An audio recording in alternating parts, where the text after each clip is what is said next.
Zigenze okubeera ssaawa 12 ez'okumakya ng'abantu batuuse dda Lugogo okwetaba mu misinde egya Rotary Cancer Run ng'ensimbi ezivaamu za kuyamba okudduukirira abantu abalina obulwadde bwa kkookolo. Ebyokwerinda binywezeddwa nga buli ayingira asooka kwazibwa okwewala ebikolwa ebikyamu olwo ne beegatta ku bali munda okugolola ebinywa.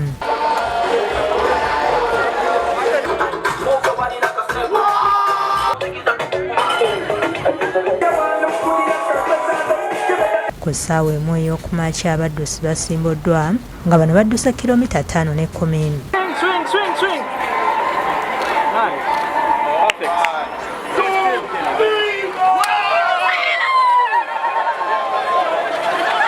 Bano beetoolodde ebitundu by'e Kololo okubadde n'okulinnya obusozi bwa Era nga bangi, emisinde gibakamudde okubadde n'abasirikale nga balabiddwako nga batambula.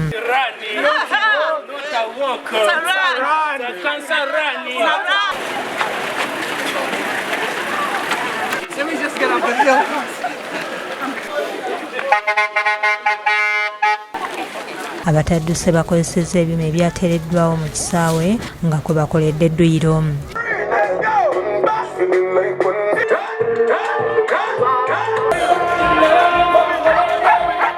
Download the app on App Store or Google Play Store now. Vision Digital Experience, the future of media.